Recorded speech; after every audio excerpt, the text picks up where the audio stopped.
Greetings, global gardeners, and happy Monday. It's great to have you back. Great to be here. It's kind of a cold, drizzly day here in Colorado. So it's great to be indoors chatting with all of you. Today, we're going to talk about intensive gardening. We've kind of touched on this subject a bit in the past, but haven't really dedicated a whole show to it. So I want to talk about the concepts behind intensive gardening, some tips, and give you some ideas about what maybe you can try in your garden this year. And of course, answer your questions along the way. It's one of those things that we all have different reasons for gardening, but most of us do have a vegetable garden. And in our vegetable gardens, we tend to grow the food we're going to eat. How easy is it to grow your food, and how much food do you want? And that's when we start getting into the realm of intensive gardening. Because if you find vegetable gardening relatively easy, if you're doing pretty well and you're harvesting and eating, you're harvesting and preserving, it doesn't take that much more effort to actually grow more food in the area that you're growing your vegetables. And so that's the basic concept behind intensive gardening. It's trying to get as much growing in the space that we have as possible.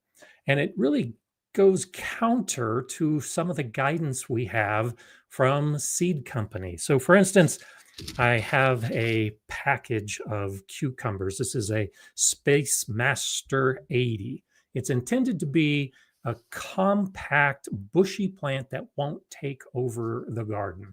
So with that thought in mind, it makes sense that we would grow cucumbers that don't take up much space. But when we look at the directions on this seed packet of how to actually put these seeds in the ground, the guidance is to space 2 seeds every 12 inches apart. So we're growing 2 seeds every foot, and then we're waiting to see if both seeds germinate. And if they both germinate, we're going to thin out one of those so that we end up with plants every 12 inches. Pretty straightforward, relatively compact cucumber plant. That makes a lot of sense. But it's this next piece of information that is on this seed packet and most of the seed packets that we get. It says to space our rows 36 inches apart. And so this is where most gardeners nowadays tend to look at this and say, wait, what? We can grow the plants 12 inches apart, but we're supposed to put the rows of plants 3 feet from each other. And there's no other guidance on this seed packet and most other seed packets to lead us to believe that we are doing something correct if we put all of our plants 12 inches apart. So why do we have this dichotomy? Why do we think that it makes sense to put all of our plants 12 inches apart in every direction? But the guidance we're getting from the seed companies is that we have rows with feet between the plants. Well, some of you probably already know this. It's because of the traditions that we have in gardening. We have big flat plots and we put in a row of plants, and then we need space. We need a path between our rows. And that's why we've got 36 inches between rows of these bushy cucumbers. They're going to spread, and we don't want them to interfere with each other. So we need 3 feet to allow that to happen. And we need 3 feet so that we can get in between the plants and harvest all of our cucumbers. It's probably no surprise that when I grow cucumbers in my raised beds, I'm growing all of the cucumber plants 12 inches apart. And that's the basics of intensive gardening, is allowing the plants to grow closer together, to not waste space for the rows, to not waste space between the plants just because we're going to allow them to sprawl. We actually take action to make sure that we're growing the most that we can in a given space for the biggest harvest that we can get. Texas Organic TV says, intensive gardening is why I never had a big problem with weeds. Exactly. And this is one of the big reasons that I like intensive gardening as well. So when we've got a row between plants, and those of you that are still growing in ground or that have some experience growing in the ground with rows, that's exactly what happens. You have the weeds that are growing in those rows. So now we've got cucumbers growing 3 feet apart from each other. And in that 3-foot section, sure, the cucumbers are going to sprawl a little bit, but it's garden soil, perfect for all those weeds to sprout up. So that means we have to add extra labor to our growing by taking care of those weeds. Imagine if we can take that same amount of effort and instead turn it into proper care for the plant, extra harvest for the plants, because we're growing more plants. And when we're growing more plants in that pathway space, the plants essentially become a living mulch. They block out the plants that might be growing underneath. And what are those plants that might be growing underneath? Weeds. So you hit on a very important aspect of intensive gardening. When you've got a lot of plants growing in a space, the plants that you want to grow in that space, they're going to hinder the growth of the weeds and all those other things that we want to do. So I wasn't going to talk about that till later in the show, but I think you touched on something that is definitely an advantage that we need to think about as we look at intensive gardening. Now, this is ideal for raised beds. And that's one reason why I think the seed packets still have this, what some might call outdated information. The information on the seed packets is for in-ground beds with rows and furrows and everything planted in nice long lines. They haven't made the shift yet to the way that many of us are actively growing, and that's raised bed growing, where we're growing in blocks. We're growing with plants much closer together. And so the advantage, one of the big advantages of raised beds, and of course I talk about this in my book, Gardener Scott's Guide to Raised Bed Gardening, is that there's no path in the middle of a raised bed. You can access the plants from all sides. So when I put my Space Saver cucumbers in my raised bed, I don't put a row with the seeds 1 foot apart and then go over 3 feet with another row of the seeds 1 inch apart. No, I put all of the seeds in a block so that all of the plants are 1 foot away from the other. And that holds true with anything that I'm growing in my raised beds. Carrots, you look at a seed packet and it might say that you put the seeds 2 or 3 inches apart. In rows, 12 or 15 inches apart. Well, why not just put all of your carrots 2 to 3 inches apart from each other in a block in a raised bed? That means we can grow in the same amount of space 3, 4, maybe even 5 times the quantity of plants because we're using the intensive planting methods that allows in our raised beds in particular. You can do this in the ground in large plots, but it becomes more difficult because you do have to have the space to get into the middle of the plot. You got to have those pathways. That's why I'm such a huge advocate of raised bed gardening for the vegetable garden, because you can grow more plants. And growing more plants in the vegetable garden is the goal of many of us. Now, if you're just growing plants to grow plants and you don't care about growing as many as possible, go for it. You can do it however you want. But if you really want to maximize your production and really get as many plants as you can, this is where the intensive planting really comes into play. Serena's saying my pak choi is eaten almost down to the stems, even though I put diatomaceous earth on them. Ideas on what the pest is and what to use. So we talked about this last week, Serena. It could be dozens of different potential pests. So if it's eaten down to the stems, then it might be an animal pest. And I don't know what that is. It could be deer. I don't know if you have deer in your area. If it's small seedlings, then it could be a number of different insect pests. So you really do need to get out in your garden, do it in the evening, and try to see if there is something that's attacking your plants.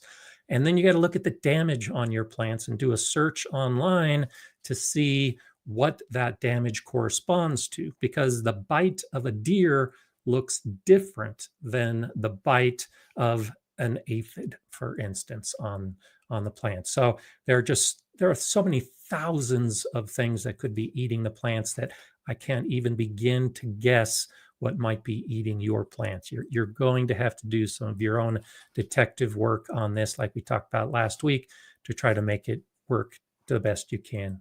Dusty Flat says cramming things together usually works well. The plants will generally grow taller rather than wider. Zinnias are one.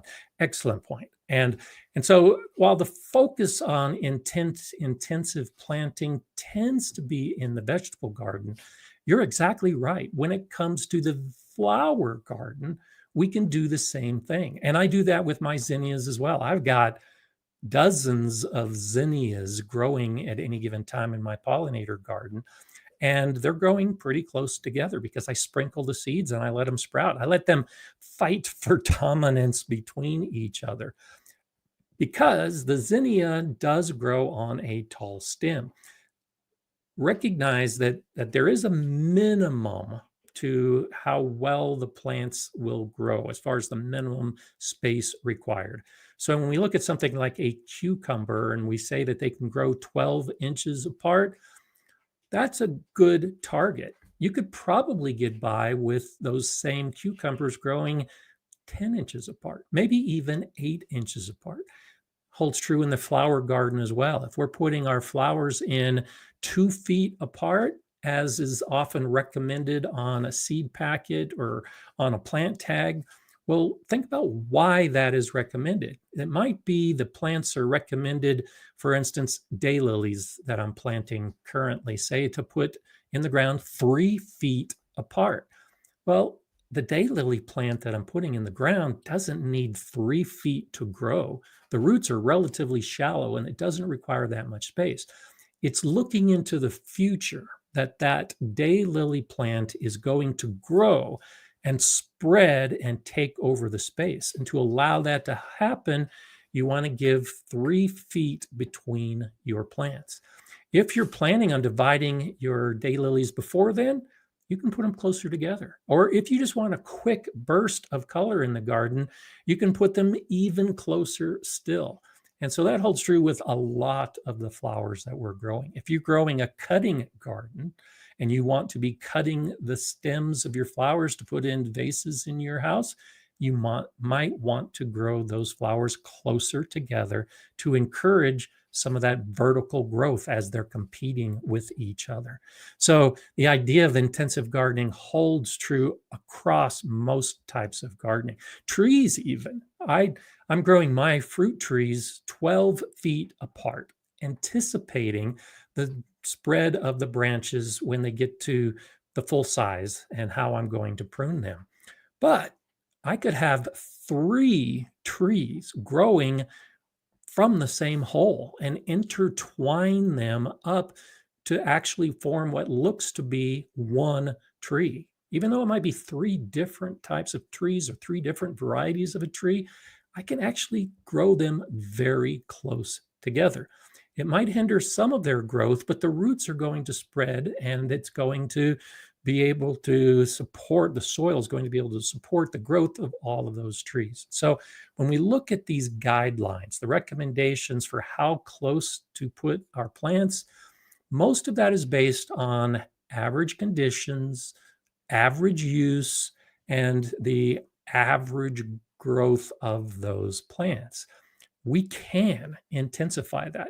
You know, I love good soil. I work hard to get good soil. By having good soil, I can actually grow my plants closer together because they aren't competing for the nutrients. If you're growing in a typical traditional garden where you rely on fertilizer because your soil isn't that good, well, yeah, now it kind of makes some sense that you have to have your plants spaced out because the soil isn't capable of supporting all those plants without you coming in and literally walking between the rows to fertilize those plants. Focusing on the soil allows you to have the success with intensive planting, to have more plants throughout the garden and supposedly have more harvest if that's what you're looking for. And believe it or not, yeah, that's actually the way it works. With good soil and good planning and the proper spacing, you can have that success that you're looking for. And that's what I want you to start thinking about. If you're not already doing it, or even if you are doing it, think about what more you could do to have the garden that you are growing this summer produce more food. And while I think raised beds are an ideal approach to intensive planting practices, think about expanding beyond that too. I have space between my raised beds. I have rows. I want to get my wheelbarrow in. I want to walk. I want to pull my hose. That space does not have to be wasted. I can put grow bags in that space. I can put pots in that space. So when we talk about intensive gardening, you might want to move beyond just in-ground beds and the raised beds to add the idea of pots and containers to take care of all of your gardening needs. If you've got your garden situated in just one section of your backyard, well, there's probably many other areas that you could still grow plants in. So Tony O'Neill from Simplified Gardening is on the chat today. Tony's a recognized expert in growing potatoes. And how does Tony grow his potatoes? In containers. So you could follow the same methods that Tony uses to grow hundreds of pounds of potatoes every year by just placing containers in some area that's not in your garden, an area that gets the sun, an area that you can control the watering. Maybe it's an area that you had made for the kids near the swing sets, but now your kids are grown and gone, but you haven't taken down the swing set yet. Go ahead, put some pots in that area and turn it into a garden space that's away from your primary garden space. I've grown peppers in containers. I've grown tomatoes in containers. Of course, I've grown the potatoes. I've grown squash. I've grown melons. There's no limit to what you can grow in containers. I've even grown fruit trees in containers. They can be outside your main garden space. So as we talk about intensive gardening, don't think it has to be limited to just your garden space. What do you have available? And take advantage of that space. If the sun is appropriate and you can take care of those extra plants, I say go ahead and do that. Betty Barnes says cucumbers a foot apart. I've got 5 in that foot. So absolutely. And so I'll raise this next issue, particularly when we're talking about cucumbers, is that you can grow more than the recommended in a foot. So hold on just a second. My dog Mala's chewing on something, and I wanted to see that she stopped that. So I had to take a moment away from that. So as we talk about the cucumbers and having more than one in a particular foot, think about trellising. When we looked at the seed packet and it says that it's a bushy plant and you have to have them 3 feet apart, part of that is to acknowledge that it's going to take up some space. But as I look at the package a little bit more, it says that it grows 2 foot to 3 foot vines, making it an ideal choice for small growing areas, including containers. So take a container and put in 3 or 4 or 5 of these small compact cucumbers and grow them in another area. Or if you want to grow the typical vining cucumbers that might be 5 feet or 6 feet tall, don't put them in the ground 3 feet apart because they're going to be sprawling into that space. Put a trellis in and have those cucumbers grow vertically up the cucumber. And so if they don't need all that space to sprawl, you can put them closer together.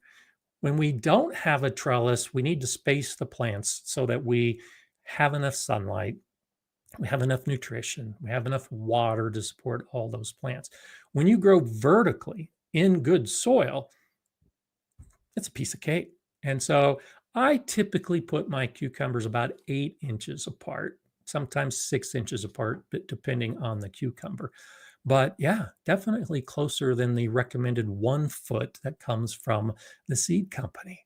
And experiment with a little bit, see how much you can get away with. My tomatoes, I plant about 15 to 18 inches apart because I've experimented. I've put my tomatoes 12 inches apart. I've put my tomatoes 24 inches apart. I've put my tomatoes 36 inches apart. But what I found when I trellis and I grow my tomatoes vertically, for me, 15 to 18 inches works pretty efficiently. It gives enough room for the plants to grow sideways in addition to vertically. It allows for air circulation between the plants, and it allows me to get in and see the harvest. One of the disadvantages when we start talking about intensive planting is that if you're growing a lot of plants very close together, you might not be able to see what it is you're trying to harvest. So if you're trying to harvest the fruit, for instance, if you're growing cucumbers to harvest the fruit of the plant, the cucumber, and you have the plants growing too closely together, you might miss some of those cucumbers that are growing on the vine. They might be covered by the other plants that are nearby because you've got so many plants growing so closely together, they kind of crowd each other. They can still survive with proper nutrition, with good soil, with the fertilizer if you're using it. But when you have that many plants so close together, you may miss out on a lot of the plants that are producing what it is you want to harvest, like the cucumbers. And particularly with cucumbers, I talk about this in my video on how to grow the cucumbers. One of the expert tips I give is you have to keep harvesting. If you allow a cucumber to stay on the vine, it's going to keep growing and it's going to get big and then it's going to turn yellow. And the plant is happy because the whole reason the plant is growing the cucumbers is to produce cucumber seeds for propagation.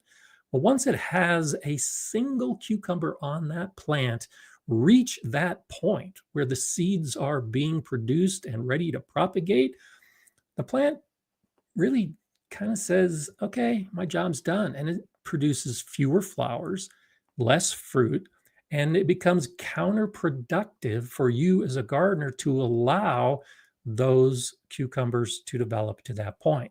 If you can't see them because you have too many plants growing close together, you're kind of defeating the whole purpose of growing that many plants together. So finding the ideal spacing really is important for how you choose to garden and what type of plants you're growing.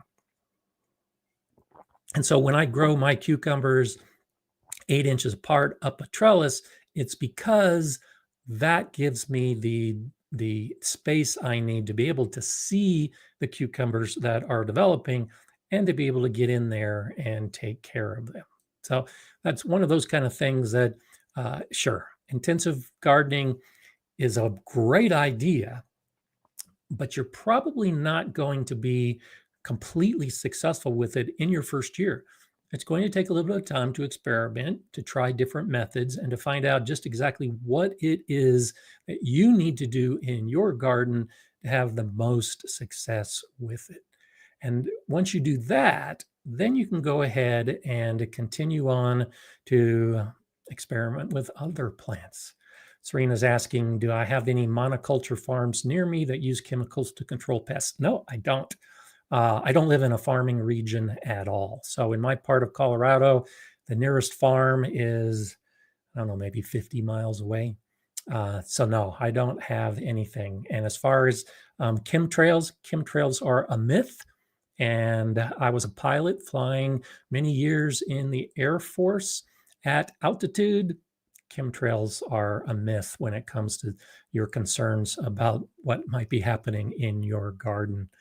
Okay, so when we get there, it is. I was just looking to see if Jay had this, how to grow more cucumbers. There's the video. So I talk a lot about cucumbers. And that's one reason why I wanted to choose the seed packet for cucumbers today to use that as an example, because I do have this video and I demonstrate some of those methods in that how to grow more cucumbers video. So thank you, Jay. I appreciate you being right on top of things, because it does make a difference when you can find an example. And I do try to give examples when I talk about these kind of things.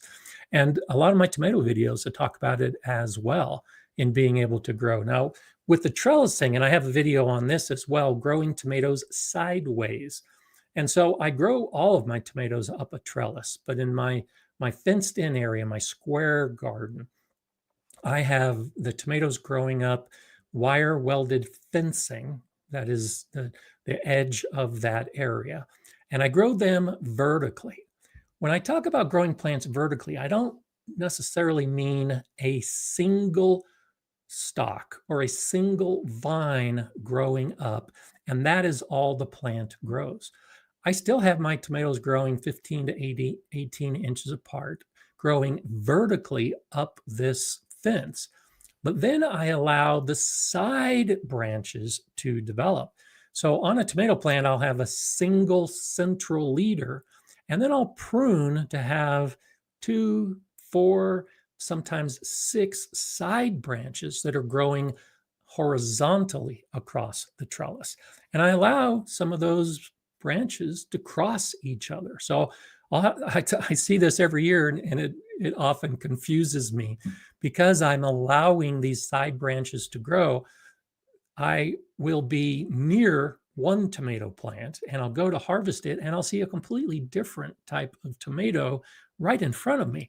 And then I have to stop for a second and realize, oh yeah, 3 feet away is a different type of tomato plant, but I've trained those branches to grow sideways on top of each other, filling up the space. So intensive gardening is not just filling up the soil, but it's filling up the trellis as well.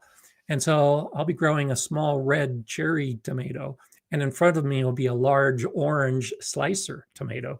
Well, that's because the plants might be just a few feet apart, but I'm using the trellis to maximize the amount of fruit that I can harvest, in addition to growing the plants closer together to maximize the amount of plants that are using the soil that I have. Concrete Jungle says, I didn't water my market more, that's a cucumber, enough a couple summers ago when it was so bitter. Cucumbers definitely need a generous and steady supply of water. Absolutely. And so, and this holds true for all the plants that we're growing in the garden. Cucumbers tend to be one that really show that they didn't get enough water, because their taste is affected. And you'll see this with melons, you'll see it with eggplants. If they're not getting enough water, the taste will definitely alter. And so when we talk intensive gardening, we do need to recognize that it's more than just the nutrients. I talked about if you have enough nutrients to support the plants, they'll do well. Well, the more plants you have, the more water that ground is going to need. So if you're used to watering a bed with a soaker hose or you're hand watering, and I do mostly hand watering. So I'll come to a bed, and by hand watering, I know that my raised bed takes about a minute to water most of the time during the summer. Well, if I'm growing twice as many plants in that bed this year than I grew last year, well, then it would make sense that I really should be watering that bed 2 minutes this year to make sure that it gets enough water to support all of those plants. And you don't want to wait until the end of the season when you're harvesting your cucumbers and find out that they're bitter and that you didn't give enough water. Stay on top of it. Market More cucumbers are incredible. They're delicious. They're so easy to grow for so many of us. They don't take extra water. They take a typical amount. If you keep your soil moist, you should be able to have plenty of cucumbers and they'll taste great. But if you're growing twice as many plants this year, well, the soil deeper down may end up drying out faster because you have all those roots of all those plants that are soaking up the water. And so you get in that habit of just watering. And if you're only testing the top couple inches to see whether the bed is moist enough, you may be deceiving yourself because the plant's roots deeper down may not be getting enough water. So I always advocate physically testing the soil, actually getting in there with your finger and see how moist it is to determine whether it needs water or not. Well, a finger is only a couple inches of testing. Occasionally, you might want to get in and dig a little bit deeper to see if that root level soil is moist. Occasionally, you might want a much deeper watering to make sure you're getting all the way down to those roots. And be sure you mulch. Mulch is an extremely effective way of maintaining the soil moisture and cutting back on some of the evaporation that's going to take place anytime it's sunny, but particularly if you don't have the mulch on the soil. So make sure that you, like Concrete Jungle was saying, have a generous and steady supply of water, but get down to the root level on a regular basis just to make sure that you are supporting the plants that you're really looking for. Jersey CI Dave says, I have small cucumbers just started. Awesome. Built a self-watering system, working great, and water lasts 10 days. Excellent. Now, I would encourage you to check on this beyond the 10-day point, because the new plants can be watered and they are going to be growing great for a 10-day period. But once the plants get bigger, it'll probably be an 8-day, maybe a 7-day, maybe even a 4-day time between waterings, depending on how much rain you get, depending on how much organic matter is in your soil. Because the bigger the plant is, the more water it's going to take. And particularly when you throw in the hot conditions of summer, the plant's going to require even more water for its normal transpiration process. So starting with 10 is a great plan. I like the idea of a self-watering system, but do check on it as the season progresses to see how effective it is and if you need to adjust the system so that it gets more water more often. And that way you can not have the bitter tasting cucumbers. I had that last year. There was a bed of pickling cucumbers that I knew I wasn't watering enough, but the plants were doing great. And I left for a couple weekends during the course of the growing period and watered before I left and then watered after I left. And it's so hot and dry here in my Colorado garden that I thought I had done enough. But then when I harvested a bunch of those pickling cucumbers to pickle, and whenever you're going to pickle something, I recommend that you taste it before you pickle it. And that's exactly what happened to me. I tasted my pickling cucumbers and they were all bitter, which meant I would have had a bitter pickle. So they weren't worth the pickling at that point. And it's because of the watering. Because 2 weekends during their growth period, I'm pretty confident they didn't get the water that they needed. And so therefore, I had bitter cucumbers. I tried to eat them in salads with a strong vinaigrette, but most of them actually ended up on the compost pile. So it happens. Water is very important in our garden, and making sure we get the right amount of water is important. Dave from Bowtie Life says, I am rehydrating a bottle of garlic powder from Mrs. Bowtie this morning. Opened a new bottle that was a solid sponge of powder. They say it can be fixed. Low temp, slow dehydration. Yeah, I would suggest you may already have done this. Yeah, break it into pieces if you can and then dehydrate it. But that's what happens is if moisture gets into the powders that we have, they can clump. And you may need to, even after it's been dehydrated, you may want to run it through whether, I'm not sure if you're making your own or not, but like a coffee grinder or a spice grinder, you may want to regrind it because even after you dehydrate that powder, it may still be chunky and the chunks may not break apart easily. So I've had that happen to me. I think most of us have. So that's nice of you to actually go through that process to re-dehydrate the powder so that it's all working.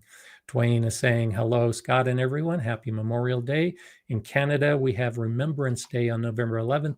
Thanks to our troops and our veterans for their services. Thank you for that, Dwayne. And I'm going to talk a little bit more about that at the end of the show because this is Memorial Day here in the U.S. It's a holiday, a day off for many of us. So for those of you that are listening at a time when normally you would be working, it's great to have you here. Glad that we could make that happen. Tony says, hammering down with rain, and I've been pumping water around the plot, 2 containers not connected to a roof. Then I can refill the ones connected with the rainfall. And so check out Tony's system. He's got a video from last year, I think it was, when he showed how he set up his big IBC containers to collect the water. And I was there a few weeks ago. It's an incredible system. And so if you're thinking about collecting rainwater, check out how Tony put together his system to collect the rainwater. But yeah, we chatted this morning and the rain is coming down there. It was hard rain here last night. It's just foggy and drizzly, as you can see behind me this morning, but the garden is nice and wet. I can't collect my rainwater like Tony does here in Colorado, but it's a great system. And it's been so dry in Wales and many other regions like that for so long that I know the rain is welcome. But for those of us that want to get out and get stuff done, all of a sudden the rain gets in the way. So it's finding that balance of when we can get out and when we don't get out. And I wish we had a little more control over the weather sometimes. Dwayne is asking, is there a different technique for growing cantaloupe as opposed to growing watermelon?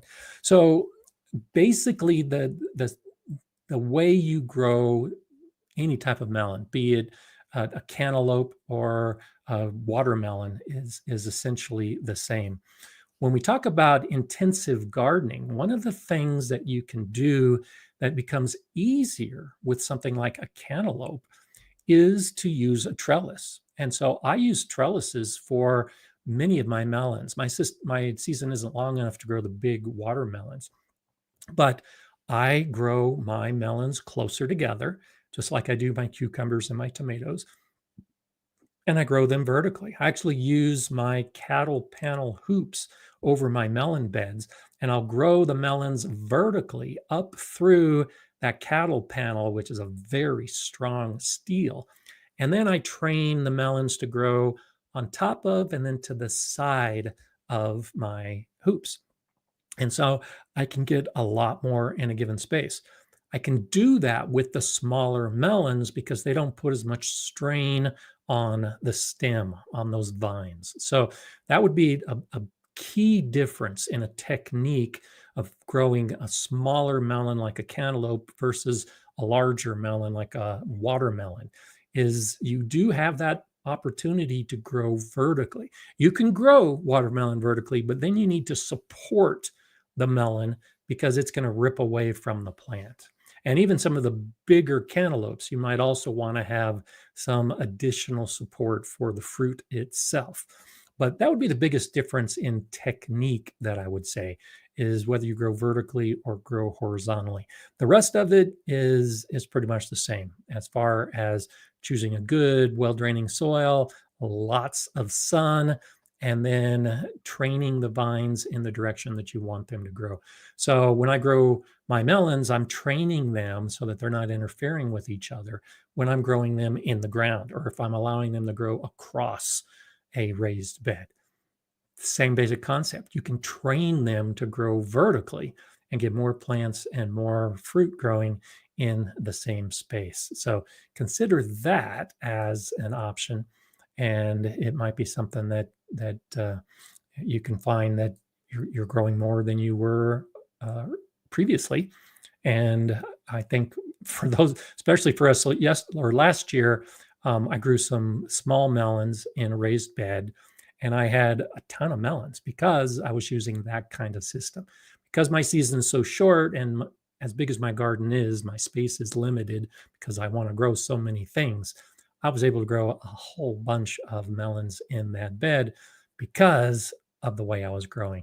Banana melons, for instance, was one I hadn't grown before. They took up some space. It was a bigger fruit than I expected. But by training them up through the trellis, I had a ton of the banana melons in addition to others. So just something to think about in whatever we're growing, but particularly with melons. So Steve is asking, do you have any suggestions for dealings with pigeons on our balcony veg, flower, and herb patch? Tried pinwheels, tried Tibetan flags, tried spikes. Urban birds have no fear. So one thing that you might consider, and it has mixed results, but get an owl. Get one of those blow up owls or get one of those plastic owls. And the key is that you've got to move it around a little bit. So scare the pigeons away and then put the plastic owl on the side of your balcony. And that should deter them enough that they're probably going to stay away from a while. Periodically, you need to remove the owl, and then you need to put the owl in a different spot on your balcony. This is one of those deterrence methods that you can't just stick the fake owl in and leave it all season long, because then the pigeons are going to get used to this fake owl. But the idea is that you use a predator. And so I have a neighbor that has done that. We actually have real owls in my neighborhood, but I have a lot of pigeons. I have pigeons that roost on my shed and on my house. I don't have them in the garden. They haven't really created a problem in the garden, maybe because I'm actively in there. But that's what my neighbor does to try to deter the doves in particular and the pigeons that we have, is by moving the owl around the garden. One of the other things you can do anytime you've got a bird is to actually run a fishing line. So if it's not interfering with how you're using your balcony, you can place a bamboo, so like a 6 foot long, thick piece of bamboo, tie it to the pieces or to the edges of your balcony. So like tie it to the rails, and then run fishing line between the pieces of bamboo. And you're basically creating a fence of fishing line. Now, it doesn't need to be a solid fence. You just run the fishing line every 6 inches or every 8 inches. And what that tends to do is, as the birds are flying in or as the birds are flying out, they run into that fishing line and they don't want to land, or they don't want to stay in that area. So I've read of minimal success with that, where you basically use fishing line as a deterrence for the birds that are flying in and flying out. So there's a couple ideas that might work. And the pinwheels and the flags, they just get used to that. And depending on what kind of spikes you're using, they're just going to learn to, as you probably already know, they're just going to land and stand between the spikes. So some of these other methods, and then rotate the different methods, and hopefully you'll be able to have a little bit better control. So yeah, Tony, it says rain is crap for filming, but great for growing. Be awesome if it rained all night and was sunny all day. Yeah, I've been trying to film some videos over the last couple of days and haven't, because it's just been too rainy. So hopefully the sun's going to pop out for me today, and I'm going to get out and be able to do some filming for a video to release this week. But rain is just one of those things that sometimes it's good, sometimes it's bad. It'd be great if it came at exactly the right time. Big Will Dog is asking, I'm growing 2 pockets of my GreenStalk with 2 Space Master cucumber plants. Will this variety still need trellising, and is 2 too many? So that's awesome. Yeah. And so I actually have it on my list here to talk about GreenStalks. So I mentioned container growing as a way to have intensive gardening, to grow more in a given space, I think green stalks are ideal for intensive gardening because you can put it on your balcony, you can put it on your deck. I've got 3 of them just outside my back door, and I can grow all kinds of things. I primarily grow the salad crops and the herbs in my green stalks just outside my door, but I've got the strawberries that are growing in the green stalk in my greenhouse. Lots of options. And you can grow things like cucumbers and tomatoes. I would recommend growing the smaller varieties. So like dwarf tomatoes in a green stalk, or something like the Space Master, a smaller cucumber plant growing in the space as well.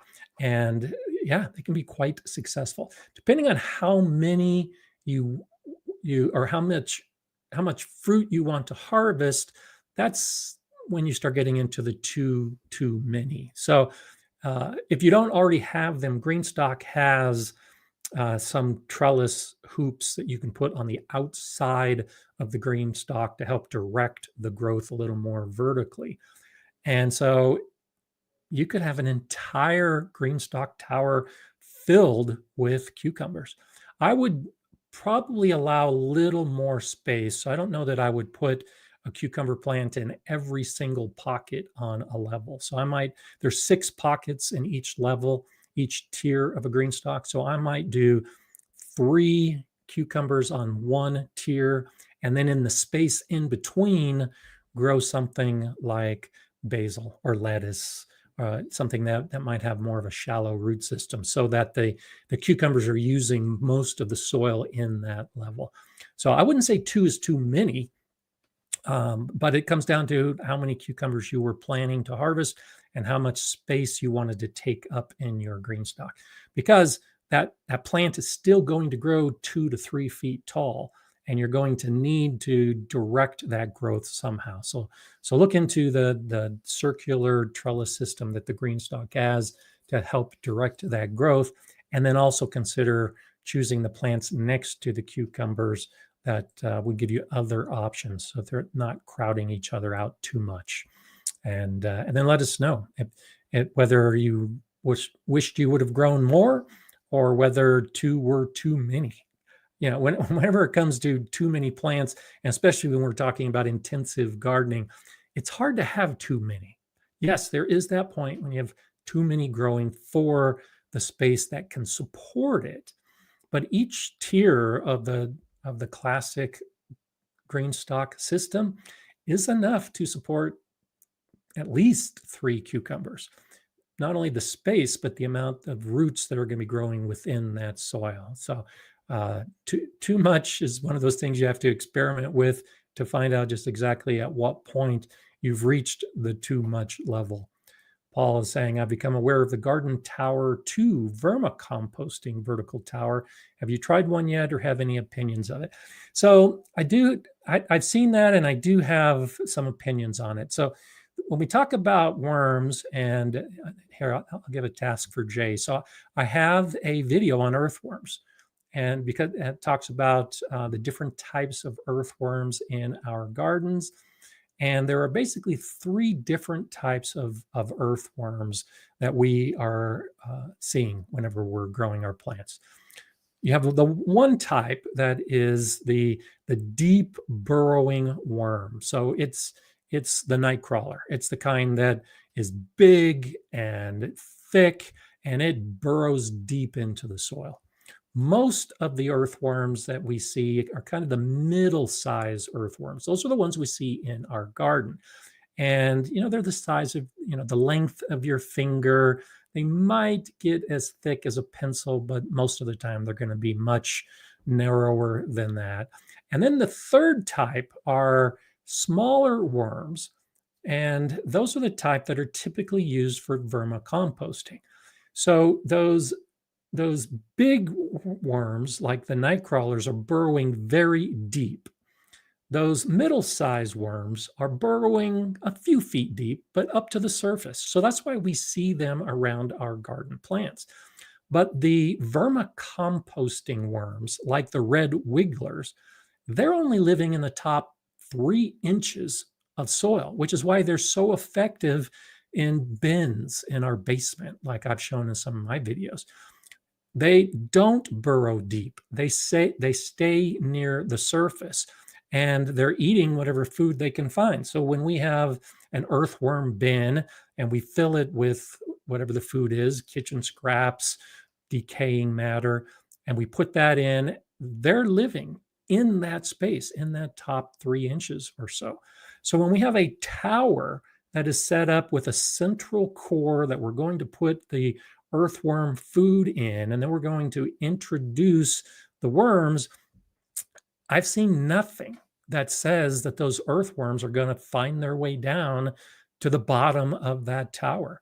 I don't think as a vermicomposting method, unless you're using some of very specialized worms. So like even the European night crawlers, which are a smaller one and do tend to burrow a little bit deeper, they're not going to burrow all the way down from the top to the bottom of a tower, just based on their typical growth cycle and their typical methods of finding food. They're going to stay within the range of movement that matches the type of worm they are. So I haven't tried one. My opinion is that it isn't going to be as effective as is being touted, because of the types of worms and how those worms actually feed. The material is probably still going to break down. It's going to be like some of those composting towers where you put the material in the middle and just allow it to decompose, and then that supposedly releases the nutrients for the plants. It's going to take a lot of time. It's going to cause some nitrogen imbalance. Adding worms to the mix also may not work, because as that material is decomposing, it's going to generate heat. And when we talk about those red wigglers, they only operate in a very narrow range of temperature. So if it gets too hot, if that material that we're trying to feed them overheats because it's decomposing, the worms aren't going to go in there and eat it. So I've seen nothing that says it is as efficient or effective as they claim it will be. And I haven't seen any studies, of course, to support it. So I would caution against that, unless you just want to try it and see how it works and then let us know. But I'm dubious, quite dubious, just because I understand how the earthworms feed, and I don't think it matches with the worms that are actually going to be provided. Steve is saying, I actually had a plastic owl. The local squirrel population ate part of the head. Urban wildlife is built different. That's a good point. Yeah, especially when we talk about squirrels and pigeons that are used to people and not afraid of them at all. That's a good point. In fact, geese. I was in a place a couple days ago, and the geese weren't afraid of me walking by. And then when I drove out of the parking lot, they just walked right in front of the car and just kept taking their time getting across the road. So those urban geese were not at all afraid of me or my car. And yeah, squirrels and pigeons have grown up that way as well. So an interesting observation, and you are probably right. But it's worth a try. You never know exactly what's going to happen. Yeah, and John says, realistic plastic hawks tend to scare most birds. I recommended to a friend who had problems with seagulls, and it worked great for him. There you go, same idea. Yeah, I should have mentioned hawks. Same idea as the owl. Just a predatory bird that you can put in the space, and depending on how urbanized those birds are, most of them are probably going to be scared away. And I've seen some of those hawks that you can actually get that are almost like a kite. They're attached to a string, and they can actually like fly around once you tie them down to a space. So check it out. Maybe there's a few things like that you can experiment with and find what actually works for you. Pat says, increased my spaghetti squash harvest 4-fold with trellis, but had to use pantyhose to support their weight. Yeah, good point. And in fact, I remember talking about this, I think last year, that I've got pantyhose in my toolbox in my garden shed. And it's exactly for that reason. If I'm growing my squash vertically and I need the extra support as they're growing up the trellis, you're exactly right. Pantyhose and stockings are a great way to support the weight of the fruit as it's growing vertically. So yeah, that's a good gardener tip, and a good way if you have a woman in your life who wears pantyhose or stockings and she's ready to throw them out, grab them and bring them in the garden. Or if you wear pantyhose and stockings and you typically throw them out, put them in your garden toolbox and use them for growing melons vertically and the squash vertically as well. There you go. Jay says there's that video, how to attract earthworms to the garden.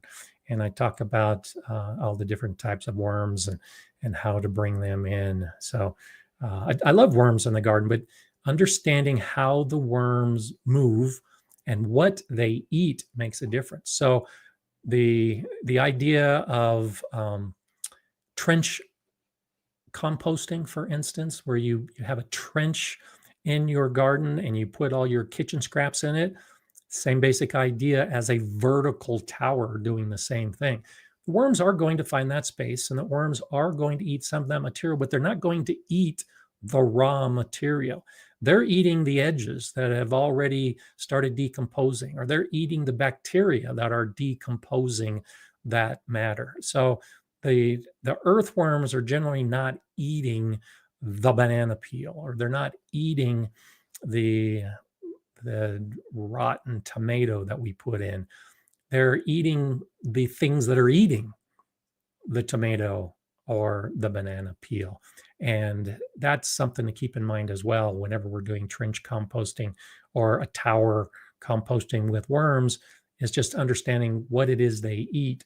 And most of them aren't even interested. So most of the earthworms I have are content burrowing through my soil and finding whatever nutrition they can find, whatever food is in it. And they're not necessarily going to be going to the smorgasbord that I bury for them. They're going to be spreading around because that's what they do, except for the vermicomposting worms, which tend to stay relatively in place. Most of the worms we have are transitory. They're moving across the space. And when you recognize that, that's one of the things you can do to attract the worms. They're just making the space, the entire garden space, beneficial for the earthworms.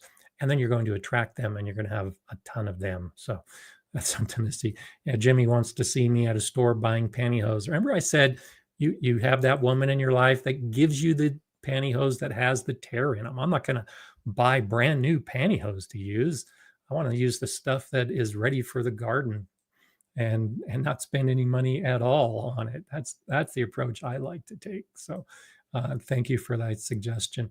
Big Will Dog says, I place my finished compost in a trash can next to my leaf mold. That community makes both the piles better and are spread to my pots and beds. Great idea. Yeah, I have trash cans that I have for the compost and the leaf mold. The nice thing when you are making compost or leaf mold and you put it into a trash can is it continues to break down. And so the leaf mold that I showed, I made a video about leaf mold, and then I did a short, a YouTube short where I did an update on the leaf mold. It was ready to use then, and now it's even lighter and fluffier because it's been in a trash can. So add that to your bag of tricks as well. It's great for storage, but it also allows it to continue breaking down even more to be better as far as using in the garden. Okay. I want to make sure I talk about some other things. Oh, one of the other things I want to talk about when we're talking intensive gardening is succession planting. So we've been talking so far about maximizing the space in the ground, maximizing the space vertically, maximize the time that you have in your garden as well. And so especially if you have a small garden, you don't have to just grow one crop in that garden. And I did that for years. Most of us do. That's how you learn more about gardening is you say, I'm going to grow my peppers, I'm going to grow my tomatoes, and then you have your bed, and that's all you grow is peppers or tomatoes. And then the season ends when the frost comes, and next year you do the same thing again. You don't start your garden until it's warm enough, and then your season ends when it gets too cold. Well, the shoulder seasons, those cool months, actually allow you to grow a lot of plants. The brassicas, peas, spinach, lettuce, radishes. There are so many plants that can handle cool weather conditions that you can take advantage of that ability of the plant. So early in the season, typically mid-spring to late spring, you're growing those kind of plants. When it's still cool at night, my night temperatures are still not warm enough to grow tomatoes and peppers. So my plants are still indoors until it warms up. But I can be growing all of those cool season plants. And so if you start growing the lettuces and the spinach and all of those brassicas early, just about the time you're harvesting. So you're harvesting maybe in late May or early June. Now it's ideal for putting in the eggplant, the peppers, the melons, all of those plants that need warm temperatures. You grow them throughout the gardening season until it starts getting cold again. Cucumbers are among the first to start to show their age and to be affected by cooler conditions. So before the frost even comes, the cucumbers are done. So pull them out of the garden. Now start growing some more peas and some more spinach and some more of those plants like beets and turnips. Cold comes, even the snow comes, those plants are going to keep growing. So what you've done is effectively taken what used to be a single season in your garden and you've turned it into 3 growing seasons in your garden. You, in some cases, may be able to triple the amount of harvest in your vegetable garden by just using the correct timing and putting the right plant in at the right time in your garden. So if you're growing for food, if you're growing to preserve, if you're growing to have as much from your garden as possible, it doesn't have to be just the summer crops growing in the summer. And the mistake that so many of us make is we focus on the summer months and we still try to grow the lettuce and the cucumber and the radish and the beets during the summer. It's too hot for those plants. That's why they bolt. That's why we have so much difficulty trying to grow cabbages that are exposed to the extreme heat. So grow those plants in the cool weather and grow the hotter loving plants during the middle of the summer months. And by having that succession of planting times, we can have intensive gardening. We can grow more in the same space that we were growing in before. And not only more harvest, but more variety of plants. I get asked all the time about bolting. How do I stop bolting? Well, if you've already got the plant in the ground, you can put shade cloth up.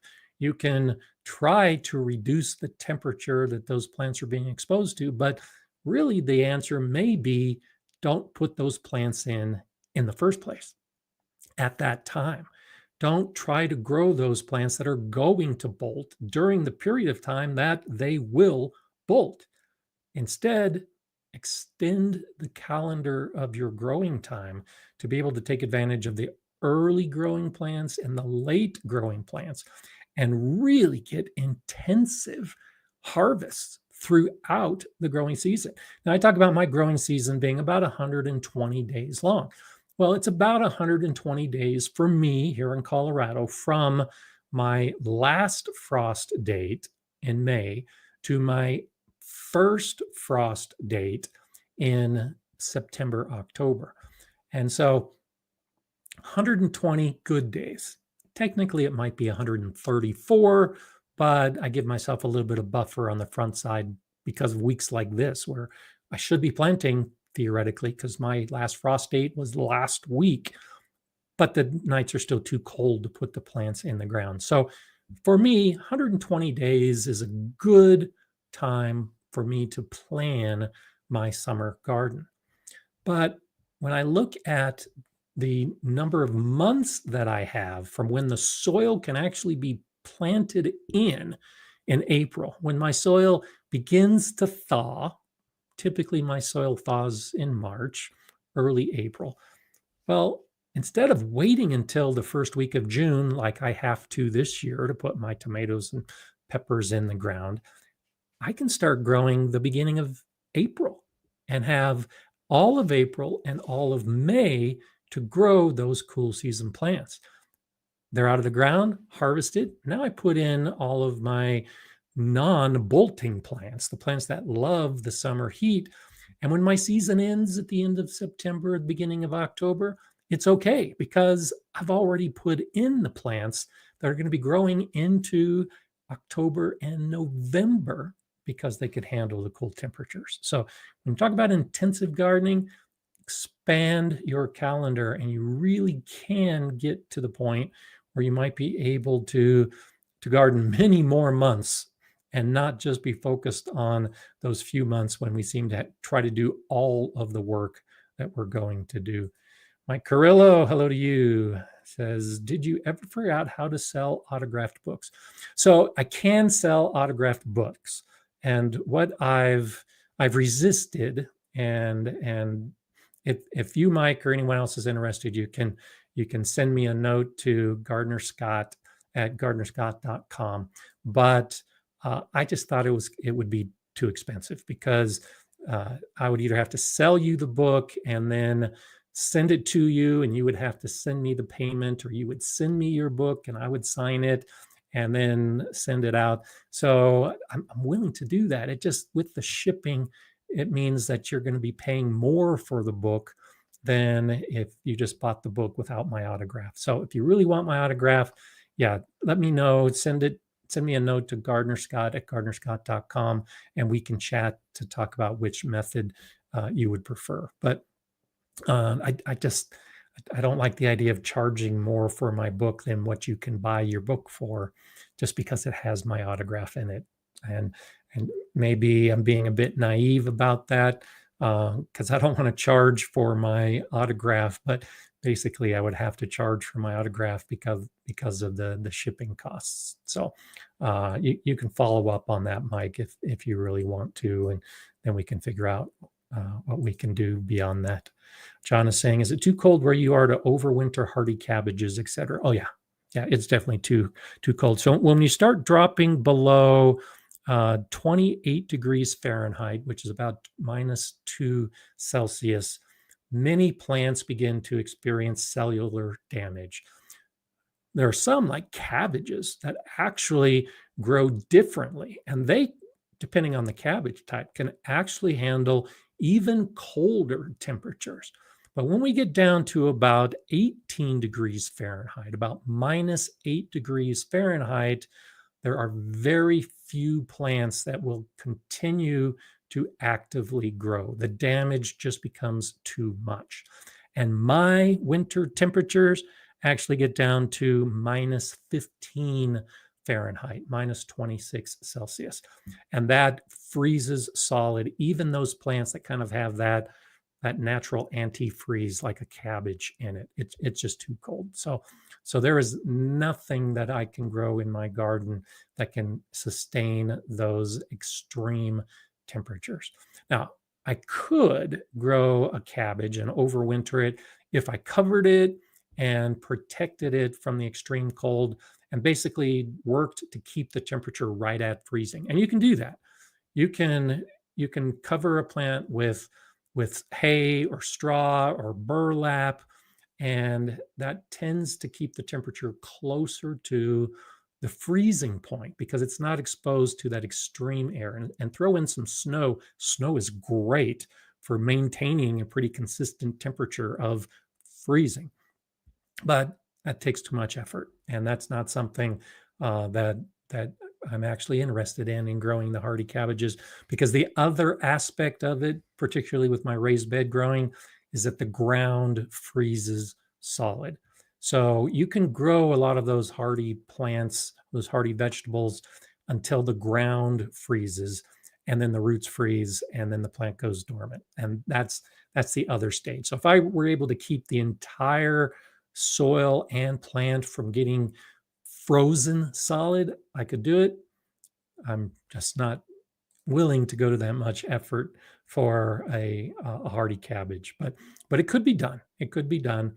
I'm just not willing to do that much extra work. I have thought about, so this year I did a lot of experimentation in my greenhouse, and this is the next phase to talk about when we're talking about intensive gardening, is how you can use a polytunnel, a hoop house, a greenhouse to extend your harvest, to grow more plants. My problem has been in the last few years that I have an unheated greenhouse. And so when it gets that cold, it's warmer in my greenhouse, but it still gets very cold, below that minimum threshold that I already talked about with the 18 degrees or -8 Celsius. My greenhouse gets colder than that in the winter because it's unheated. So this year I was experimenting with different methods to try to increase the heat, using propane, using kerosene, using candles. And you'll see a video on that later in the year when I show you the results of that. But I can keep my greenhouse above those extreme minimum temperatures, and I can keep plants growing if I take that extra and make that expense. I've got, you got to pay for propane, you got to pay for kerosene, you got to pay for electricity. Electricity can be much more expensive if you've got a really heavy duty heater in a big greenhouse. If that expense is worth it to grow some of those extra plants in the cold months, then you're doing intensive gardening. You're growing at a time when normally you wouldn't be able to grow. The key factor when you're growing in the winter, however, really becomes the light that those plants are receiving. And so for someone like me in Colorado during the winter, even though I get a lot of sun, the sun is low in the sky, it's low intensity, and there might only be 4 hours of good sunlight for my plants. Not enough sun, not a strong enough sun to really do much growing. And so the plants that tend to need less light are plants like cabbages, brassicas, the plants that are growing in those cool season months. They often can get by with less light. So I've added that to my list of things to experiment with this year in my greenhouse. I did it in the Galileo greenhouse and was able to grow a lot of those cool season plants in the greenhouse in December and January and February. The key, though, was without a supplemental light source, it just takes a long time. So the spinach, for instance, spinach you can put in the ground and be ready to harvest in a month, maybe 2 months. When you put the spinach in the ground in November to grow in an unheated greenhouse over the winter months with no additional light, you're not going to be harvesting that spinach until March, because the plant just grows so slowly because it doesn't have the light. It can still be done, but it just takes longer for the plant to grow in that reduced light setting. So I'll be experimenting a little bit with that. And cabbage may be one of those plants, like a hardy cabbage, maybe one that I'll look at growing in the greenhouse and see how efficient it can be without a light source, just growing in the winter months. I know it's going to take longer, but that's one of the concepts of intensive gardening. Is the space in my greenhouse in the winter is not being used currently. It's not being used to grow plants. So even if I grow a plant that takes 4 months before I reach harvest, during those 4 months when nothing else is growing, well, then now it starts making a little bit of sense. And it might be something to consider when you're talking about trying to grow as much as you can throughout the gardening year. It doesn't have to stop in winter if you don't want it to stop. You just got to take that extra effort and try to make it work. Mountains and Mayhem is saying, my hardneck garlic has started producing scapes now. Cool. I forgot to fertilize it this spring. Should I do it now or just not bother? I use Espoma's organic garden tone. So don't fertilize because you're seeing scapes. Scapes is just a natural part of the life cycle of hardneck garlic. It's telling you that the plant is getting close to harvest time. It's not like bolting, and it doesn't necessarily mean that there's a deficiency in the nutrition. So how good is your soil? If your soil is good enough to support the growth of the garlic, then probably doesn't need any more fertilizing. And once those scapes start developing, the bulb growth is really not going to get any bigger. You can cut the scapes and you might get a little more growth in those bulbs, but they're reaching close to maturity. So to fertilize right at the point where the plant is mature is really not achieving much. So if you want to do it for that reason, I don't think it's necessary. The garlic is probably just about as big as it's going to be, the bulb. Now you need to start looking at making sure that the leaves are getting the sun and the plants are getting the water, because pretty soon you're going to start seeing those leaves yellow and brown. And that's a good thing. That's also part of the life cycle of the garlic.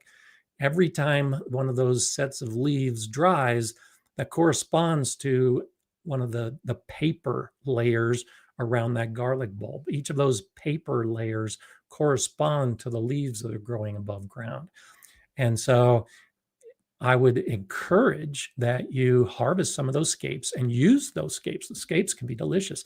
I've got a video on how I made garlic scape pesto. And I made garlic scape pesto last year. I love garlic scape pesto. You can also cut them up and use them in salads and soups and stir fries. So go ahead and harvest the scapes. You will get a little more growth on the bulbs, but not a lot.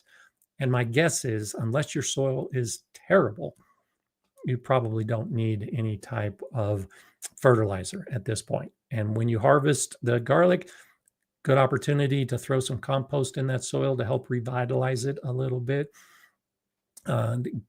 Garden tone, if that's what you use normally, sure, you can use garlic tone for the next crop, but your garlic probably doesn't need it. Garlic is not the kind of plant that needs a lot of fertilizer, especially when it gets to that point that it is mature, getting close to harvest. Jason Bruno is saying, I've managed to keep lettuce and spinach alive all winter under plastic despite the temps, but you have to babysit the structure to vent it and cover again at night. Great point, Jason, great point. And so when we're talking about extending the season, both on the front side and on the back side, or even in a greenhouse, yes, it takes effort. Here in Colorado, we get sun more than 300 days a year. And even during the peak of winter, in my greenhouse with the doors and the windows closed, it got close to 100 degrees, 38 Celsius. The outside temperature would be below freezing, and inside my greenhouse, it would be that hot because it needs ventilation. So anytime that you're using plastic, if you're growing in any type of structure that's generating the heat like that, in a cold frame, in a hoop house, you're going to need to ventilate. You've got to get out. You've got to open it up during those sunny days to let some of that heat escape. But then you've got to close it up before it gets too cool, because the whole point you're doing, of course, is to generate the heat to get through the evening. Can be very efficient. Yeah, but you're right. You can keep the lettuce and spinach alive all winter by managing a system like that is generating the heat, retaining the heat. And I encourage having some type of thermometer, some way to monitor the heat. That's what I have in my greenhouse. I got a remote thermometer, gives me a reading. I can be sitting in the house in the middle of a snowstorm and know what my temperature is in my greenhouse. More importantly, I can be sitting in my house and see the temperature start to rise in my greenhouse to tell me that I need to get out and open the doors and the windows to get the ventilation going. So you can do it. Yeah, like Jason says, you can definitely do it, but it does take effort to be able to get out and manage the temperature so it's not too much heat. Serena's asking, how long after scrapes form is garlic ready for harvest? You can harvest the garlic now. The key is that if you want to store the garlic, you need those protective coverings. That's that paper, and the paper corresponds with the leaves. So there's a minor correlation. The scapes emerge as the plant is maturing. Watch my video, Serena, on how to grow garlic. I go through that whole process and I show the point of harvest when those leaves start to dry, and talk a little bit about it in that video, but also show what you're looking for. Because it's not a time factor after the scapes start growing. It's really looking at the leaves of the plant to determine when it's ready to harvest. But I've got that covered in a video, and I cover it at length, and I show the whole process of a complete year of growing the garlic from planting to harvesting, and I talk about scapes as well. So you can use the scapes. So the scapes will actually start growing and they'll be curved. They'll look like a hook. And as they get close to that full mature point, they will straighten out. So if you want to harvest your scapes to eat, I would encourage you to do it while they're still young, while there's still that hook shape to them. If you wait till they straighten out, you can still use them, but they tend to be more fibrous. They tend to be denser, and I don't think the flavor is as good. So cutting them before they get to that point. That scape is a flower stalk. The garlic is trying to send up flowers. And so that's why if you cut the scape, the energy that the plant is taking from the bulb to generate the growth of the scape and then the growth of flowers and seeds can stay inside that bulb and potentially even increase the size of that bulb. So that's why we're harvesting the scape. It's not just to eat, even though they're delicious, but to keep the plant from using all the energy that should be directed at the bulb, that is instead being directed at the scape. And the scapes are beautiful, and the scapes have a purpose. It's just a matter of what you want to do with the scape and whether your focus is the bulb. And generally, the focus is the bulb. And there's that video. Thank you, Jay. How to grow garlic, a complete guide. And that should answer all your questions, Serena, that you might be having about that. Adam says, it's hard for me to use season extending techniques. I leave for work before the sun is up. By the time I'm off, everything would be fried. Yeah, you're right. That is a limitation that a lot of people have when we're talking about these labor intensive methods. And so I love the season extending. I have my hoops in place. I use plastic, but I'm also relatively lazy on days like today about getting out and opening and closing. And so it's easier to just extend the season and choose the plants at the right time and recognize your limitations. If you can't get out there to do the ventilation, or you can't get back in the afternoon to close it up because you got to close it up because the sun is going down, then that might not be something that will work for you. So think about that as a limitation to the intensive growing methods, particularly the amount of effort involved. It does take more effort. It takes more effort to plan what you're going to grow. It takes more effort to put more seeds in the ground or put more plants in the ground. It takes more effort to figure out the trellising. It takes more effort to extend the season on either side that we've been talking about. The payoff is you get more plants, you get more harvest, you get more flowers, but it does take extra work. It's not an easy thing. You can't just go out and throw in a whole bunch of extra seeds and expect that you're going to do the same amount of work. You have to also incorporate not only more plants, but more time, like we talked about earlier, more water. There are some trade-offs to taking advantage of intensive gardening. But if you're willing to do it, it's definitely one of those things that can give you that payoff. And And for those of us that have the time and the space and have developed the interest and, of course, the education because of the research and the experimentation over the years, it can be a very efficient way to use your garden space. So consider that as something that you want to try in your garden by growing a little bit more. So Myra's saying, it seems like growing asparagus by itself is a big deal. Why? So asparagus, I was talking earlier in the beginning of the show about daylilies and how you put daylilies far apart and then they fill out the space with more daylilies. Same thing happens with asparagus. You put the asparagus root in the ground, it's going to spread and fill out that space. And so that's typically why we do it all by itself, is because it's going to fill that space. Until the asparagus gets to that size, yes, you'll see people growing strawberries or lettuce. You can grow shallow rooted plants in between the new asparagus that you're growing. But I wouldn't recommend growing plants in an established asparagus bed because it's going to interfere with the growth of the asparagus. You want the asparagus roots, which tend to be relatively deep, to have ample room, but you also want to have room for those spears of the spreading roots to be able to pop up through the soil. And if you've got a strawberry plant growing right where the asparagus spear wants to grow, that spear is not going to do well. And it may just kind of veer off to the side. It might be stunted. It might be deformed.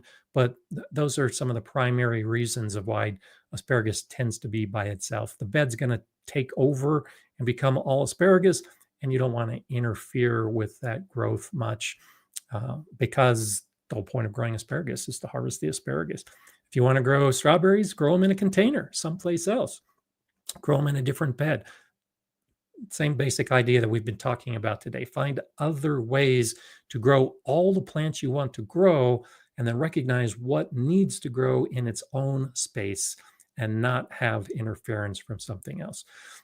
So what I want to end with today, and Brian is right on top of it, saying this, as I mentioned earlier, is Memorial Day.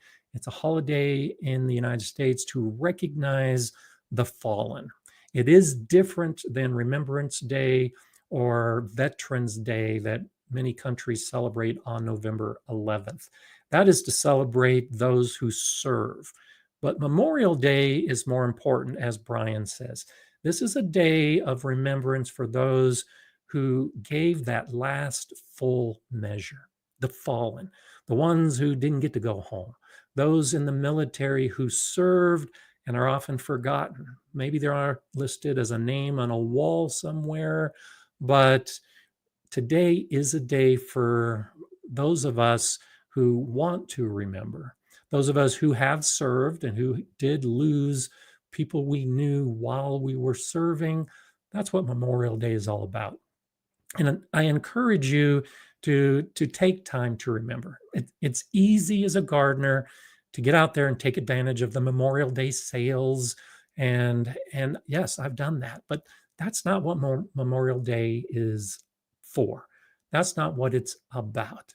It's about remembering the fallen, as Brian said. I have encouraged in the past, and I often talk about it on Memorial Day, if you have members of your family, if you have friends, if you know someone who was in the military and gave that last full measure and didn't come home, think about having some place in your garden that is a spot of remembrance. And go out, take advantage of some of these Memorial Day sales. Click on some of the links I've got below, because all of the people that I partner with are having Memorial Day sales. Get some of those plants for the purpose of setting up a memorial space, having some of those garden areas that you can go and just sit and remember whoever that was that you want to remember, whoever it was that is special in your life. And in that way, Memorial Day isn't just a single holiday during the year where we try to group all of these people that we want to honor. No, it's in your garden now every day. And every day can become a day of remembrance in your garden. So that's what I encourage. As a gardener, I encourage you, you take the intent of Memorial Day, which is a great idea to focus on those who deserve time in our thoughts, but make it a regular activity. Make it a space that you maybe have a bench in that you can go and sit and think about that person, or think about the other people that maybe you don't know. Build that into your garden and make Memorial Day more than just a day. Make it something about who you are and how you look at those who gave their lives so that you can have what you have today. And that may be just a simple spot that you can look at the roses or the lilies or whatever it happens to be that is something that jogs your mind to remember those type of things. Put it in your garden and make it something very special. Joy of the Garden at Home says, may their lives not have been given in vain. Freedom is precious. Absolutely. And making it more than just a holiday, I think, means more for me and those of us who have served than just a single day. So make it part of who you are. Urban gardeners, right? It's a great idea for the garden. And it doesn't need to be anything more than just what you want it to be, because that's what so much of gardening for me is.